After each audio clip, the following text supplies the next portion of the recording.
would I be allowed to call this biodegradable in the soil?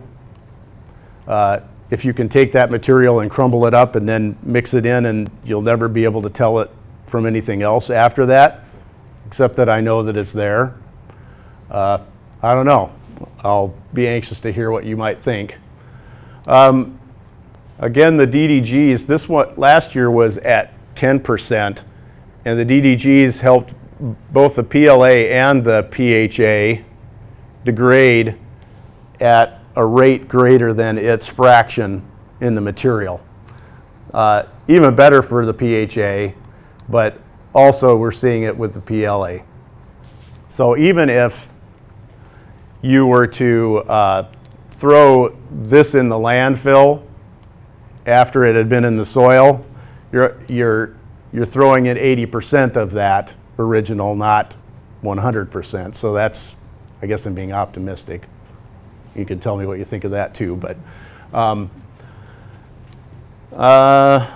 let's see, the paper fiber degraded faster last year than it did this year, but last year we saw 45% for uncoated and 30% for coated. So I mean, that coating slows it down, but it was at 50% after 2 seasons.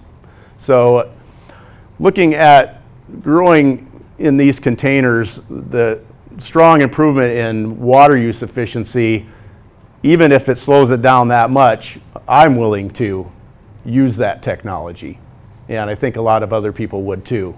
We will be doing life cycle assessment on many of these, at least the most interesting of them. And I might as well take the chance right now to talk a little bit more about this PLA soy container. We've talked about how there's a fertilizer effect and you can reduce your fertilizer, but what I'm telling you is that this could be a profound improvement in sustainability, because that nitrogen from soy is not from fertilizer. That nitrogen is from symbiotic relationship with soy and rhizobia in root nodules of soy. So unlike a fertilizer that we could have put into that plastic that was synthetic fertilizer, this is way more sustainable than any of those. That's a bio-based fertilizer, a true bio-based fertilizer, unlike anything else you're going to find out there. We think that you have to have the organisms to start breaking it down to start the nitrogen cycle in the pot and in the soil if it works out there. But we'll be putting all of these, as many of these things as possible in the life cycle assessment, but I can't imagine that sustainability increase with that soy fertilizer effect wouldn't be absolutely huge, because fertilizer production is energy intensive. In fact, they've estimated that it's 40% of the energy consumption to grow corn is fertilizer. Okay, I've preached enough about that. Each of you has cumulative scores. I'm trying to think if, it's not broken down this much in your handout, but so I've combined some of these, but you have those available to you. I'll say again about this cost score. This is inverted.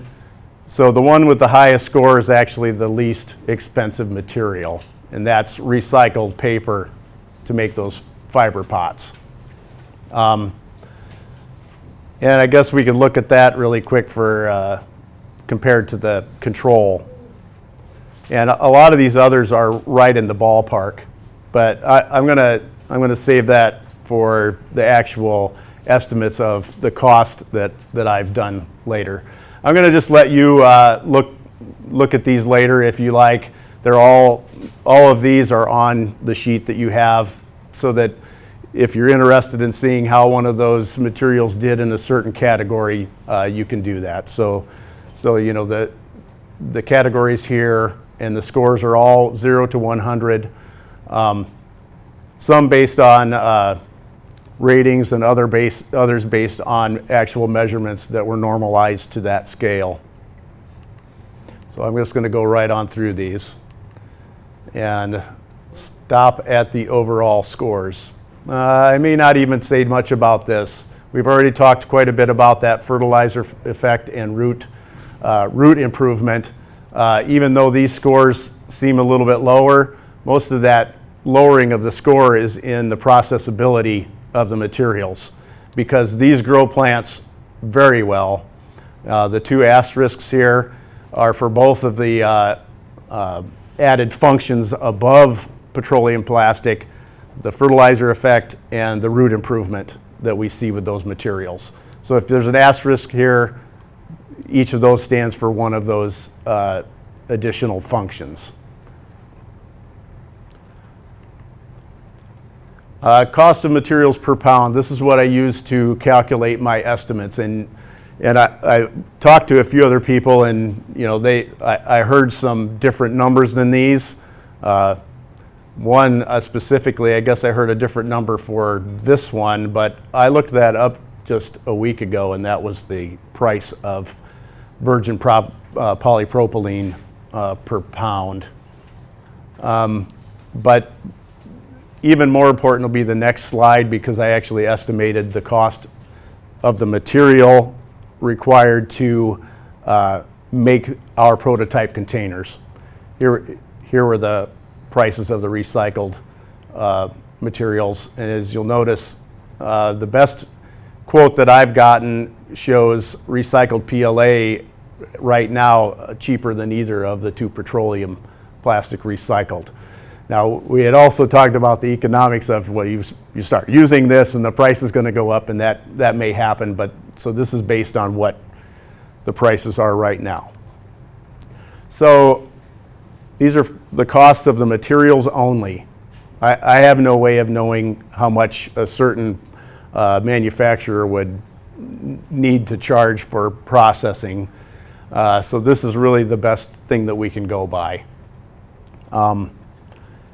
For the amount of material, the weight of material in each of our prototypes, even though some of these were, like the recycled PLA was cheaper on the slide before, it actually, the prototype containers of recycled PLA weigh a little bit more than the petroleum plastic containers.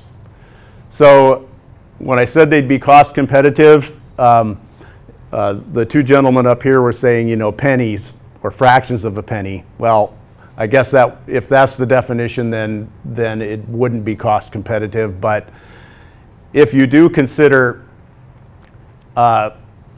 we found that there is a willingness for consumers to pay a price premium. We've also talked about how the big box stores are not going to go for that, but there is undoubtedly a niche market out there where they will be willing to pay that price premium. And if you can keep, the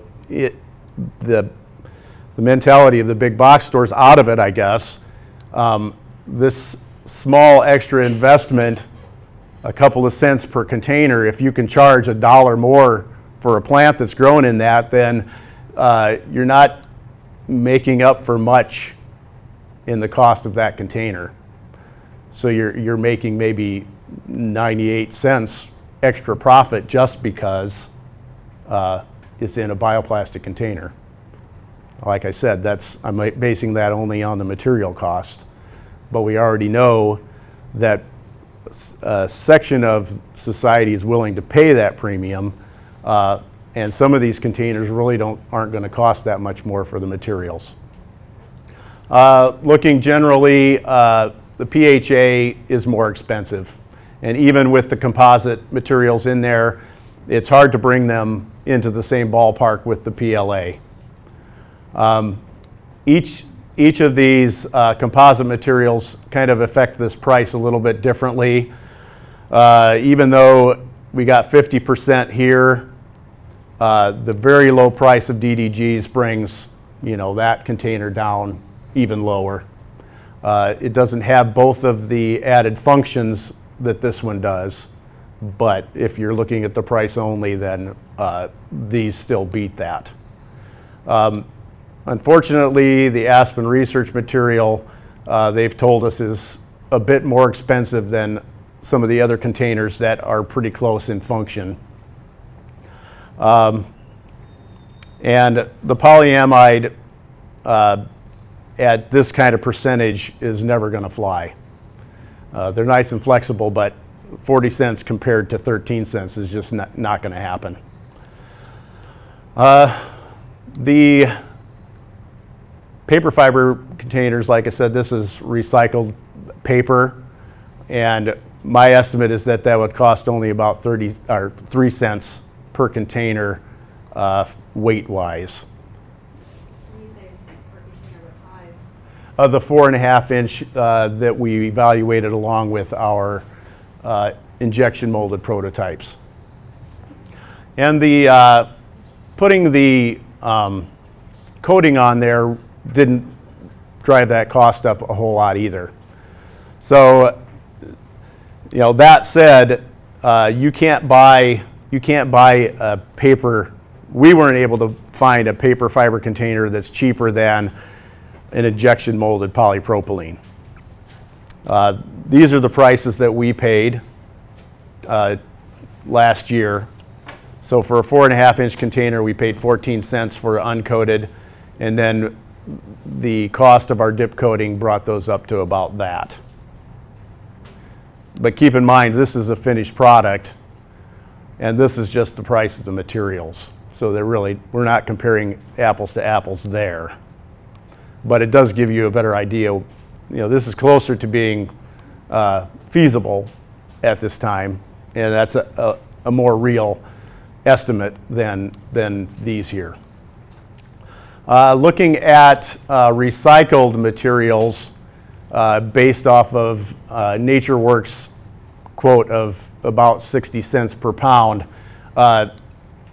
PLA composites become even more competitive to recycled polypropylene. With one of them, the PLA DDGs at 20%, by my calculations, is actually cheaper for the material than is polypropylene. You know, that was kind of the shining star price-wise. The soy, the PLA with soy, a little bit more, but it has another extra function. So, you know, you can look at this again later to see if there's other interesting comparisons, but I'm going to move on from there. So putting these into categories, the 3 categories that I mentioned before, biodegradable in soil, not biodegradable in soil, but degradable in composting, and exceptional or durable containers that can be recycled or carbon negative in the landfill, carbon neutral if incinerated. And here's my list based off of our results for the first 2 years. I also kind of put these in an order of my overall picks for the best in that list. I guess it would be hard for me to quantify how I did that, because this container that I put in here at number 1 doesn't have any extra function. Maybe a little bit of root improvement, but nothing like this one here for extra function. But it degrades really well within 2 years.